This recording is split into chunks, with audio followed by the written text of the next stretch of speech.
What? I understand I got a lot on my mind, a lot on my chest. That's why. Here we go. What's going on, everybody? I'm Moy Jones with Midnight Comics. Welcome to another episode of Indie Breakdown. And basically, we're going to talk about all your favorite indie characters, break them down, their stats, and all that other stuff in preparation for their eventual indie versus match. So we got an awesome guest here today, and I'm going to let him introduce himself real quick. You have the floor. What's going on, everybody? My name is JiReh Cecil. I'm the writer-creator of Deja Vu, published by Konkret Comics. I'm ready to dive into it and break down this character. Okay, so let's start off with just knowing where he came from. So tell me about the inspiration, and then dive into, give us all everything about him. Yeah, so the story of Deja Vu, it actually started off as a screenplay that I was writing, completely different, wildly different. What it was kind of a mix between Four Brothers, the first Fast and Furious, and a little bit of Takers. Okay. So very, very, very different story, not comic book related at all. And as I started to kind of unravel, peel back the layers of the story a little bit, I realized that I had something here that I could take a completely different direction. Ran across another Konkret member that's on the brand right now, and he kind of introduced me into the world of comic book creating, and then that's what kind of launched the character Deja Vu. From a power set standpoint, though, draw heavy inspiration from Dragon Ball. Okay. A huge Dragon Ball Z fan. I've seen a lot of people kind of throw out some Miles Morales comparisons, Spider-Man, kind of from his power set, things of that nature. But really, the inspiration came from Ultra Instinct Goku, and then also the character Hit. I thought they had two really cool powers. So that's where his baseline powers comes from. Okay, awesome. So we got issue 0 and issue 1. Yep. You had us hooked, especially when we got to that end point where it's like, what's in the crate? Yeah. What's in there? But I like how you went backwards in issue 1. Like, well, of course, in the mini, we got, him in full action. In issue 1, we kind of set the stage and see the people that's in his corner, the brother and wife, essentially. But and then like how everything almost is crumbling all over the place around them, and how I guess where they're going to get their bearing and footing at and all that good stuff. So we get to see, obviously, a little bit of his training regimen in issue 1. Can you talk more about kind of his training prior to the issue starting? How long has he been doing all of this? Yep. So he's actually been doing it all his life. So what we'll find as the story goes on, the character, didn't even mention it, by the name of Malcolm Crown, that is our main protagonist. He grew up very, I don't want to say isolated, but very kind of in a bubble. His parents put a certain infrastructure around him to make sure that he was prepared for whatever came next. Okay. So as we dive deeper into the story, what we'll find is every single person that was introduced in issue 1, they were there to play a key role in his life, whether it was teaching them, survival things, or teaching them how to be a marksman, teaching them, various forms of martial arts, things of that nature. Everybody was placed strategically there for a purpose, and it was really to get him prepared for what may or may not come later. Okay. So question for you. So is he like, I mean, I guess if he's been training all his life, essentially he's at peak human physique at this point, yeah? Yep. Okay. Yes, he is. Because I know, I have talked often with Lyle over there. I know we've been messing with him about Watchmen and all of that. And so I know he's got like a super soldier-esque thing. And I guess in regards to, and I didn't mean to interrupt you a second ago. We'll go back to what you were about to say in just a moment. But in regards to like, if you were to compare him strength-wise to any character, kind of what range are we talking here? So from a range standpoint, his strength would fall in more so like like Sam Wilson Captain America, right? So he is human, right? So I think T'Challa a little bit more enhanced than what my character would be, but somewhere on that scale from T'Challa to Sam Wilson, with a little bit of Matt Murdock in between, right? Where if you think about like Daredevil, like he has those instincts that allows him to kind of hit those pressure points, right? So it's not a brute strength type of thing, but it's more about precision and how you expend your energy. Gotcha. He's really able to kind of dismantle the opponent at this point, really basically on his style of fighting. Okay. Another question then. The tech and the gadgets and stuff he uses, and the suit. Of course, if you could break some of that down, of course. Yeah. So the most prominent feature of his suit, I would screen share, but I'm not that savvy right now. So the most prominent piece of his suit is his visor. and his visor are akin to like the Iron Man glasses from which movie was that? Far From Home. Yeah, yep, from Far From Home. So it's akin to that, where it kind of guides him. It kind of has a HUD display inside of it that gives him some information. But we also find out that it only activates for certain individuals. So it is unique to him, but the tech just kind of helps him avoid danger, right? And then we got the gauntlets. Those produce kinetic energy. We see a little bit of that in issue 0. So he is able to kind of channel some of that. I got inspiration from that from the first Black Panther movie, where his suit kind of absorbed the kinetic energy, and he was able to kind of shoot it back out as needed. So we'll explore that a little bit. But everything else is more of an infiltration style suit, where it's a lot of padding and armor, because at his core, he's still a human being, right? So he still has to protect himself. He does have some things in place that can help him, heal and rejuvenate and things of that nature. But at his core, he still has to heal. So I wanted to make him as tangible of a person as possible. Okay. I don't really get too big into the heroes that seem invulnerable. No knock at anybody that loves that type of thing. But for me, Lyle. Yeah. I'm sorry. Yeah, I was not messing with it. I like the human side of it, and that's what we explored throughout the course of this 6-issue run that I'm starting with, where you see him being human, you see him being vulnerable, you see him get hurt and things of that nature, and how he responds to that, because that's what we are. Yeah. Okay. I like that. And me and Lonzo have talked at length about how crazy like Batman, right? His feats are getting ridiculous. Like there was a screenshot I think he shared in the Discord a couple weeks back with Batman reacting to the Reverse Flash and pinning him down with a batarang. Are you kidding me? And like we were just talking about kind of like the effects of building up regular human characters like Batman. And if Nightwing beat Batman, so now Nightwing's stronger than Batman. He's reacted to Reverse Flash, somebody that fights somebody who's faster than the speed of thought. Like it's ridiculous. And so as you keep giving the ridiculous feats like that to characters that shouldn't have it, either you up the rest of the characters' feats based on that, or now he scales above them, and it doesn't make sense. So I do like the fact, like how you, a long-winded way of saying, I like the fact that you're keeping them grounded, but still also making it make sense as to why he's able to do everything that he's able to do. Yep. And like one of my favorite characters on the print side of things is definitely like Daredevil, right? Like I think about a lot of the battles that he goes into, you see him like lose a lot, right? Like you see him get beat down a lot, but you realize, okay, he has that mortality, right? Like he can't die. And like, so a lot of I like that the determination rather that keeps him going. Yeah. So question for you then.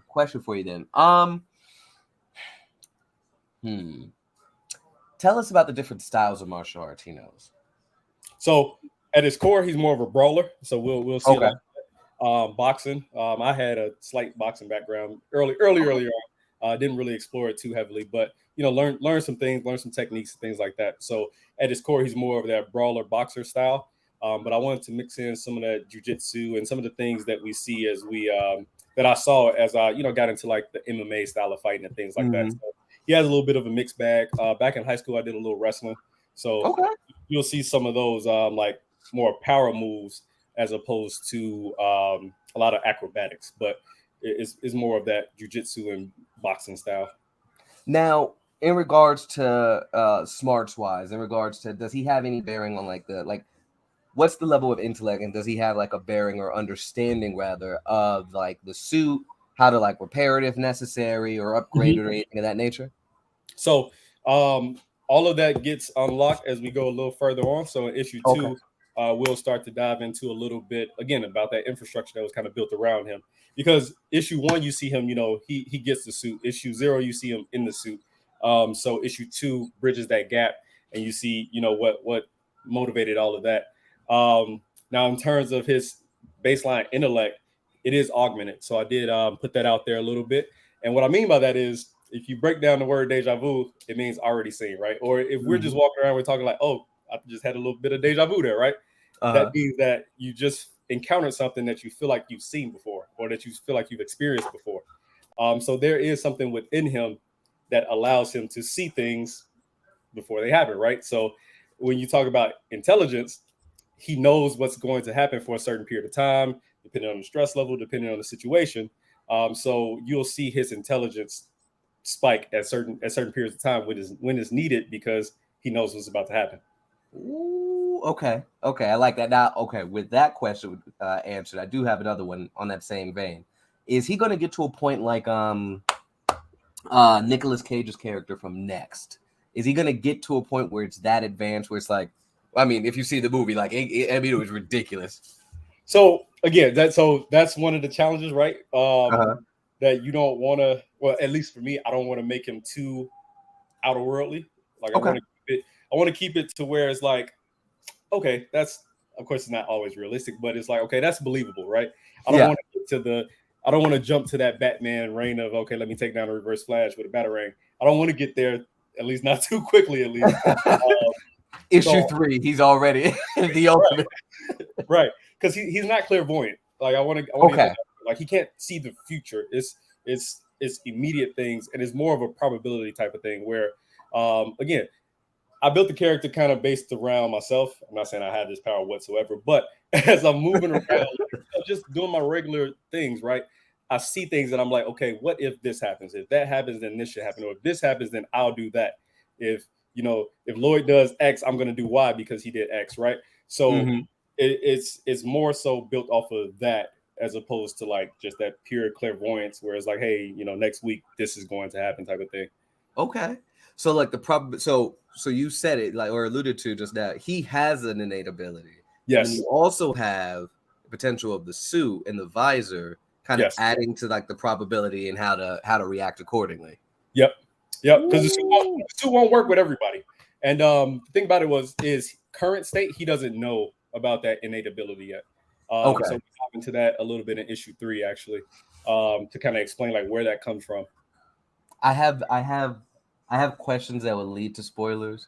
I'll say, but like don't spoil because I absolutely am looking forward to the next one. But his dad then, I'm assuming knows all of this, and that's kind of the specifics or even the inner circle really know these type of things. That's why he put all of these people in these specific points. Yep. Okay. Now, I know I can't ask too much about his dad because that's like, I'm sure that's heavy spoilers. yeah, we get into heavy spoiler territory, but there is something that I do want to touch on about that, and I'll do it right after this. When I talk about the people that's in his life, there are 2 people that are just as in the dark, so to speak, as he is, and that's his wife and his brother. They are not plants, so to speak, because it's important to me that relationship stays as pure as possible. So, and you'll see a little bit about that as we get into the story around how all 3 of them came together as well. Because once they were a part of Malcolm's world, they got the same level of protection that he got from his parents. So so they don't know about the history and things like that. It's just everybody else that was around them. Okay. So the organization that's after them, and I'm going to be asking about them, I guess, just to understand more of the level of threat that he's going to be facing. Obviously, he survives the events of issue 1 up until wherever issue 0 technically takes place, right? And so we saw him fight against, and forgive me, I don't recall the name of the villain of that first issue, but that dude was heavy. Okay, that whole squad came in heavy. So is that kind of is that like a one-off in regards to the strength of that type of villain, or is like this whole organization coming heavy like that? So he is essentially like the general of their. So what you see in issue 1, he is perceived to be their greatest threat as of right now. But again, as we go onward, it starts to unravel a little bit more, and there is a greater threat than him. But he doesn't even want to admit to it right now. Dang. So the people in issue 0, they're not connected at all, are they? That's just a whole nother kind of group that's out there. Yes. So issue 0 is you get introduced to Libra. Libra and the Reaper, who is the villain from issue 1 and who is the main antagonist. They're all part of Phoenix. So Phoenix is the overarching, what do we want to call it? We call them a cult, right? Overarching society. And each of them are a part of that. So speaking to his durability really quick, because this turned into just learning more about the story itself. But in regards to his durability and stuff like that, we've seen him kind of pull through again in issue 0 with Libra. In that take there. But what are kind of the upper limits of his durability? I know he's still regular human. But so second conversation with that suit and the amount of padding, what kind of damage is he going to be able to take? Is it just kind of like small arms, or will that suit protect him from some heavier artillery, if you would? Yeah, so I would say if we're talking like ammo range, I would say a 50 cal would do some pretty heavy damage, right? Okay. So his whole style is more of is more about counteracting those types of things, so avoiding those types of hits. Yeah.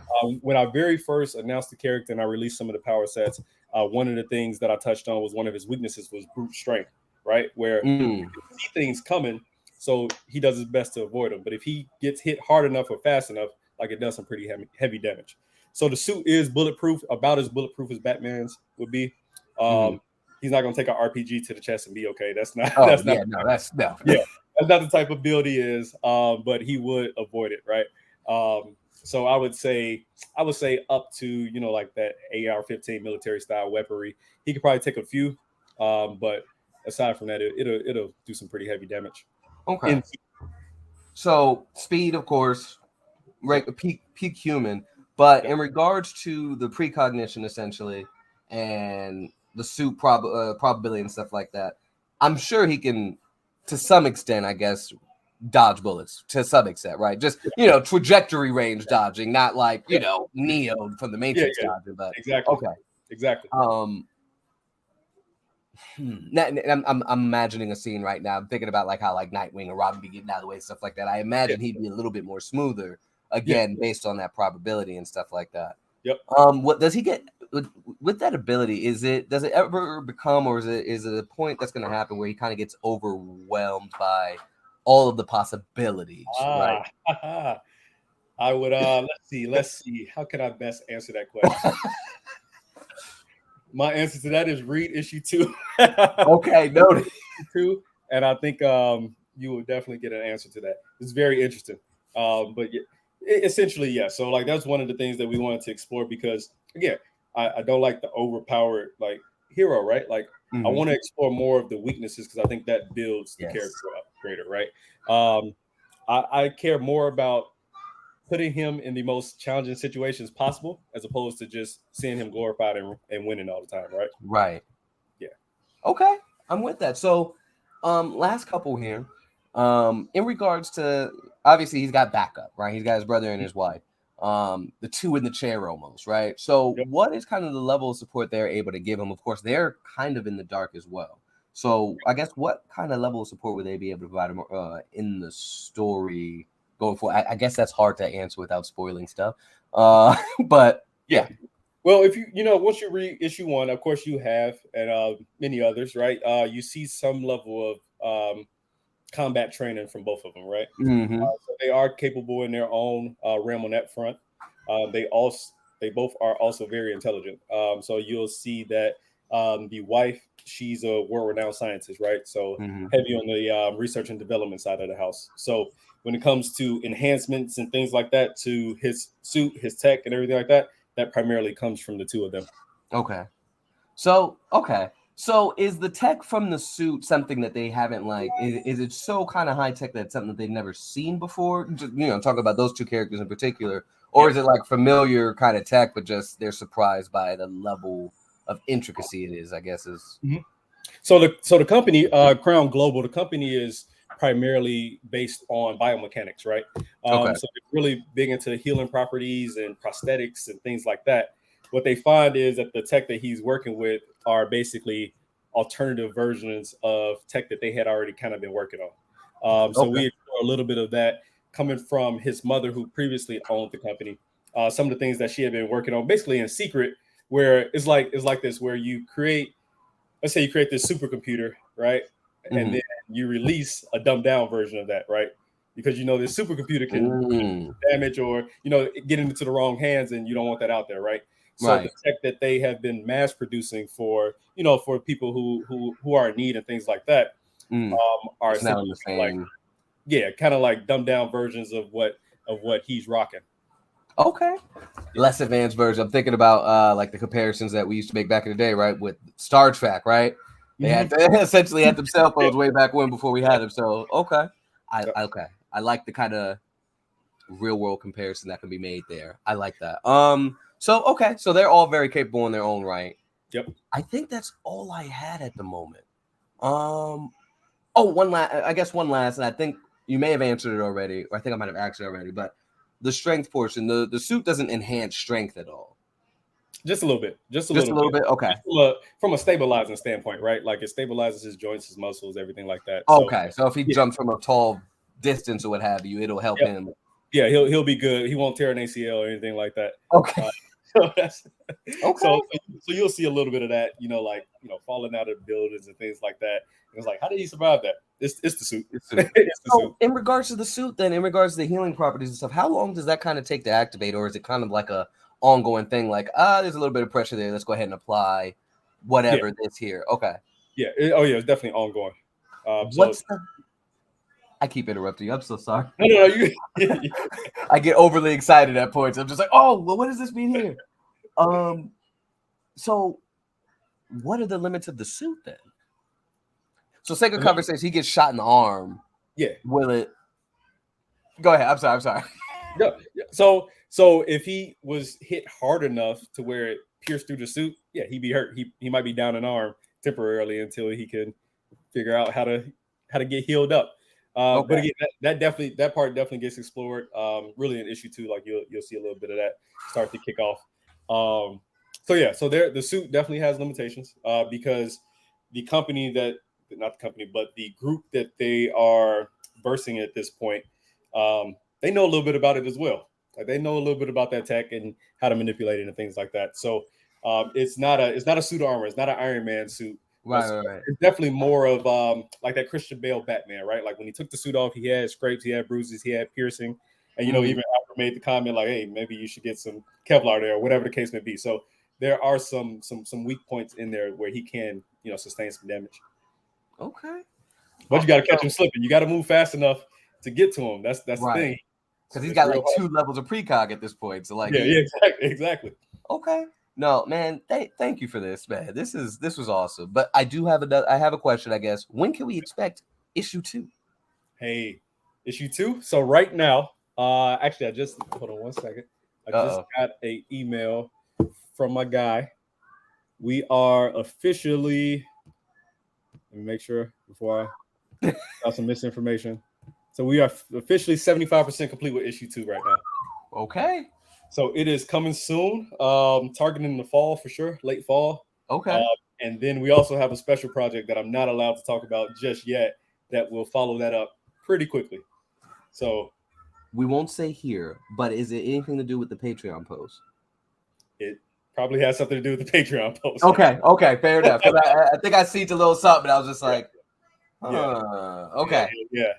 Yeah, most definitely. So that should be exciting for a lot of the fans of Konkret, a lot of the fans of independent comics, and all the folks that love this type of thing. They'll definitely want to tune in for what's in store next. Okay. Well, dude, thank you for stopping through, hanging out with us. Let them know where they can find you and Deja Vu. Oh yeah, most definitely. So Instagram, Facebook, Twitter, all Deja Vu _comics.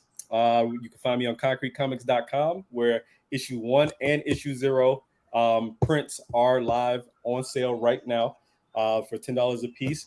And the issue 0 that is online available right now is actually a deluxe edition. So there's some additional content added to that as well. So KonkretComics.com, just go ahead and click the shop and you'll be able to find it there.